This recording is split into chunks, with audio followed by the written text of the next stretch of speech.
A robot in Shanghai walks with 92% of the accuracy of a human gait. That figure is real. It comes from the company that built her, and it does not mean what most people assume. It measures exactly one thing, and the far more interesting story is the 8% nobody has managed to close.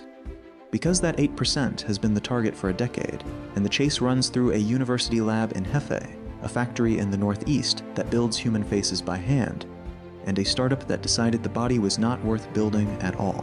What follows is what that number actually measures, how 3 teams got this close, and why the last sliver is the part that matters most. The chase starts with a press conference that went wrong in the most useful possible way. Hefei, spring of 2016. A team at the University of Science and Technology of China had spent 3 years on a project led by a researcher named Chen Xiaoping, and they were finally showing it to the press. The result was a seated figure with a soft face, moving eyes, and speech roughly synced to her lips. Her name was Jia. Then a photographer got too close, and she told him not to, because it would make her face look fat. That line traveled around the world within days, and it is worth being precise about why. Not because it was clever, because it was petty. It was a small, vain, entirely human motive, arriving from a machine that had no business having motives at all. Millions of people watched the clip and asked the same question, which was simply how close a machine could actually get. Jia never answered it. She was never mass-produced and never sold. She was a research prototype, a proof that the question was worth asking, and the team openly listed what she could not do. She could not laugh. She could not cry. Her hands still looked like a shop mannequin's, but she had asked the question in public, and in a country with a lot of engineers, that turned out to be enough.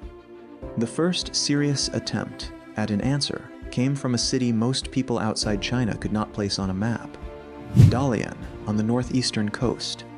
A company called EX Robots, run by an engineer named Li Boyang, who had taken a doctorate in artificial intelligence in Japan and had been working on bionic humanoids since 2009.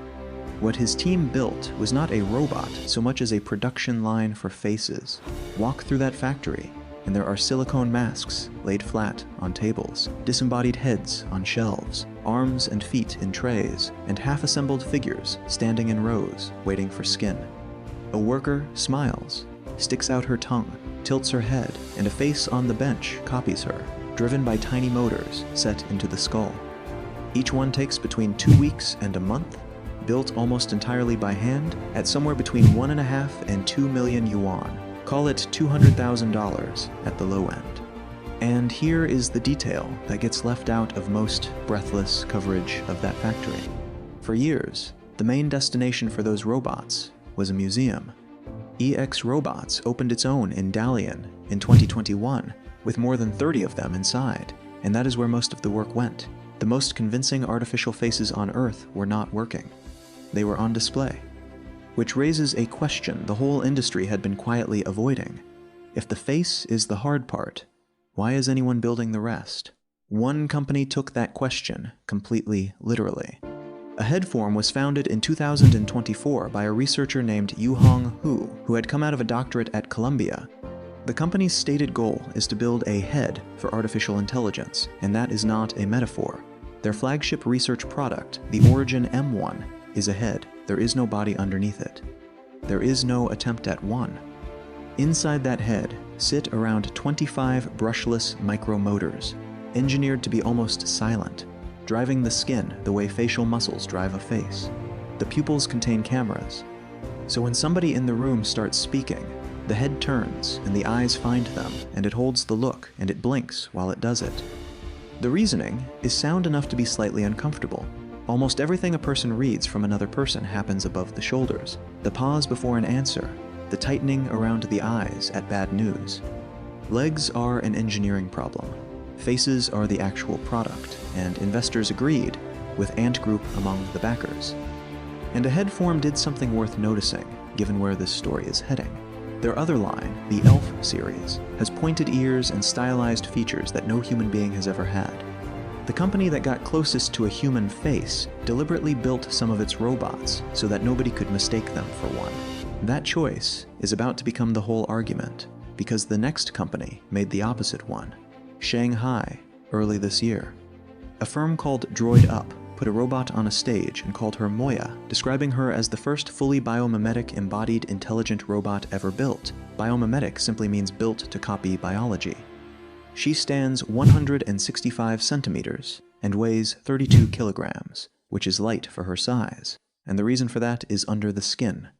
Most humanoids run on servo motors bolted into rigid metal frames, and force concentrates at fixed pivot points, which is exactly what produces the jerky quality everyone recognizes. Moya's limbs do not work that way. They use lattice-structured artificial muscles and tendon-style actuation, so the motion loads and releases more like tissue than like machinery. There is a rib cage under the silicone. There are cameras behind the eyes, and the skin is heated, held between 32 and 36 degrees Celsius, which is the range of a living body. The founder, Li Chengdu, has said plainly that a robot meant to serve people should feel warm rather than lifeless. Which brings the story back to where it opened. Because when Droid Up measured how Moya walks against how a person walks, the figure they reported was 92%.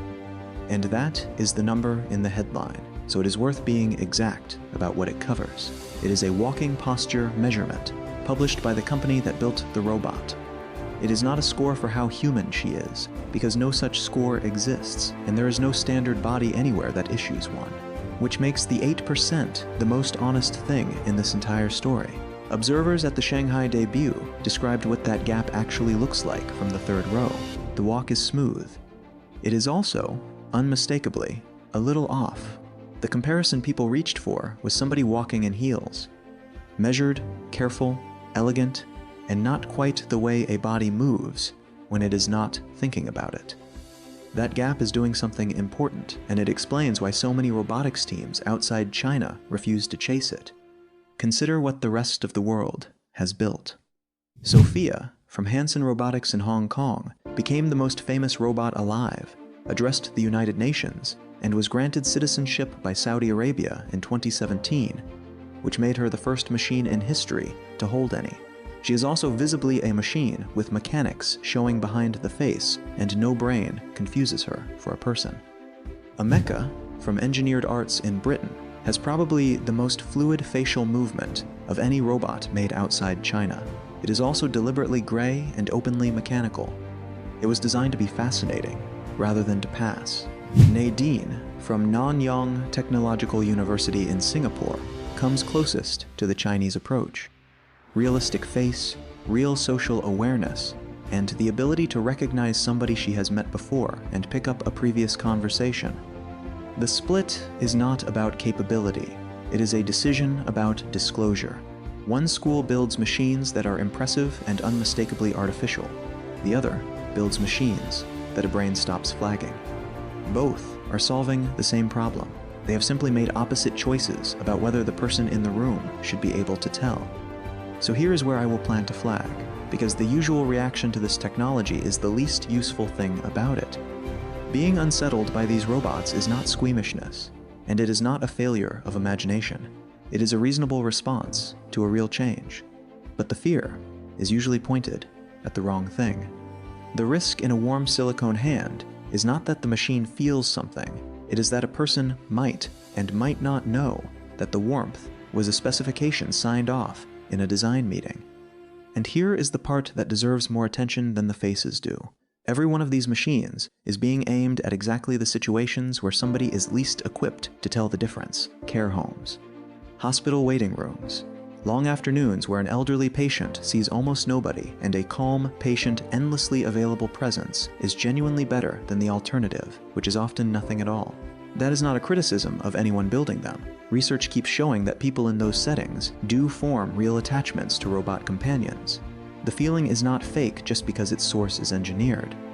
But a system that works precisely because a person cannot tell what they are talking to is a system carrying a debt, and nobody has yet said clearly who is meant to pay it. Which is why that missing 8% is worth more than the 92. Right now, it is the last honest signal in the room, the thing that still lets a person know what is standing in front of them.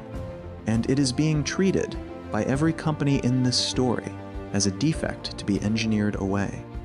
A university team who spent 3 years on a face that could only complain about a photograph. A factory in Dalian, where the finished robots went to a museum instead of a job.